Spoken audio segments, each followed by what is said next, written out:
Hey guys, you're watching Pugilism Company. Home of the three-piece combos, Pugilism Company. This your boy Reed, BBS, Blackbird Sugar, here with the father of the one, the only, Teofimo Lopez. How we doing, sir? Doing awesome, man. I got the best fight in the world. I've been saying this for the longest. I've been saying this since he was an amateur. The bad thing they did to us in the Olympics.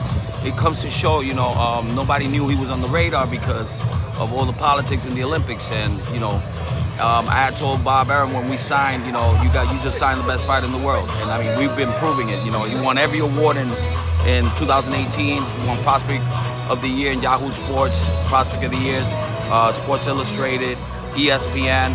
I mean, Ring Magazine. I mean, you name it, bro. He won it, and he won a couple of Knockout of the Years as well. This kid is the real deal. We don't come here to play, man. This comes from everything that they've done to him in the past. And we ain't gonna let the judges take it from us. So I affectionately call him Teofimo effing Lopez, just because we did 2 podcasts. That's perfect. I love his swag. I'm guessing that probably came from you. The apple usually don't fall too far from the tree. You know what I'm saying? Exactly. But I mean, I do the talking and he backs it up, man. That's the way it is, man. It's a team, and that's what we're here for, man. We here to take it over. Boxing right now is in a really bad situation. I mean, in my opinion, you know what I'm saying? It's out there for the taking. 135, 140, 147, we coming. You know what I'm saying? This kid is walking at 145 right now. We can stay at 135 for a while. And everybody knows it, man. We put a punctuation mark on what we did with Mason Menard. Yes. We do our celebrations, man. We enjoy what we do, but we do feel for the boxer. My son always goes to the corner, make sure the boxer's okay, but it's not up to us to do the celebration, to do that before the celebration because they got to be seen, you know what I'm saying? Mason Menard was different because they pulled him up. They picked him up and took him out of there, which I thought that was really bad. And, that's why we didn't go up to him or whatever it is. But a lot of people, hate on us because they say that we don't have no consideration for our fighter. This is a game. This is a game of kill, be killed. You know what I'm saying? Boxing is not no football or no basketball, man. You can't play boxing. So if Mason Menard would have done that to my son had to do it to him. This is a survival of the fittest. So, we there to kill you, man. I mean, the point is that, are you ready to be killed? You know what I'm saying? Like, I told my son, there's no waiting. In the game of boxing right now, he's like the only one coming to get it. A lot of these fighters, they're too scared to lose that old. You know what I'm saying? We coming to get your head, man. And if you're going to take that fight with my son, you better make sure, man, when that bell rings, we coming to get you. And we don't miss. You know that. We never miss. And my son never gets hit. Man, I got 11 fights. Well, my son got 11 fights, and if you go back on video, you're never gonna see my son get hit with a flush punch. It doesn't exist, That's why I said that nobody's doing it like him. Now right now we're thinking about the future. We're thinking about the better fight. Every time we fight somebody, they're gonna say that we fought a bum. So we make it look like that, We make it look so easy that people thinking like people that don't know boxing, that don't know about Mason Menard, that don't know that Mason Menard won Knockout of the Year last year. That don't know he just had a bad year. He goes rounds with people. He goes around with people. He went 7 rounds with Ray Beltran. You know what I'm saying? I mean, he went 9 with Haney. Yeah, with Haney, but they stopped it in the corner, which I thought he could have went the whole distance. But I give props to the kid. He did what he had to do. But we're not here to, man. Listen, we box. But if you could take it early, why not? That's what people want to see. They want another Mike Tyson, and that's what we're bringing to the table.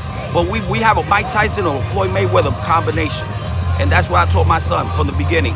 His mentor was Floyd. He always loved Floyd the way he boxed. But then I had to step it up a little bit more. You know what I'm saying? I had to get him those fighters like those Triple G's, those Mike Tysons, those big guys. George Foreman's, and that's how I started teaching him how to pop. And a lot of people, he just turned 21. I mean, this kid got like about 4 or 5 more years to become a man. And that's scary. It's scary because at the end of the day, people are watching their life. You could go in there and you could die with this kid. And it's so scary to say that, But we're in a game where it's allowed for you to do it. It's legal. So, I'm not going to let nobody beat my son. I'm not going to let nobody hurt my son. And if we can take it out fast, man, we're gonna do it. And that's what we're gonna do with everybody. So, you know, like I tell all these players, whoever, when you come to fight, you better believe we're coming to your face right away. If you got it, let's go, let's bring it. I see him world champion by the end of the year. You know, he's a monster. Sure.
As we all know, ladies and gentlemen, everything is bigger in Texas, one of the biggest You have christened your early career as the Takeover. Describe that to me. What do you mean by that? Takeover. Take over everything. Anything in front of you, anything that's in front of you, just in everything in life too. You take over, you will overcome everything, the adversity, all that. So no matter what's in front of you, what's ahead, you want to take over and keep going forward. Now, I mentioned that you're going to be facing your toughest opposition to date, former world title challenger Diego Magdaleno. When I said the phrase toughest opposition to date, you kind of shrugged your shoulders a little bit. What do you mean by that? Because every time they tell me it's my toughest competition, look what happens. I think for once they should just let it go the way it goes. Maybe it'll be a better fight. Because every time they do that, it just makes the victory just that much sweeter. They said the same thing about your last opponent, Mason Menard. He's been up there against world-class opposition, had twice the number of fights that you had. You knocked him out in 44 seconds, and there are fighters that have gone their entire career and they received no notoriety. You have been on the top 10 of ESPN twice this year with your flip that we just saw, and with that 44-second knockout. What does it mean to you to get that type of recognition so early on in your career? It's a blessing, man. I'm just taking what God's given me. That's all I can do at this point, you know, and just ask for health and just pray for that, man. Just this right here, the biggest platform is ESPN. So what better way to do it, and what better way to put my skills and everything on the line than here in Top Rank and ESPN. For those that don't know what's required in boxing and what can they expect coming up February 2nd inside the ring here when you fight next at the Ford Center? A knockout. You heard it.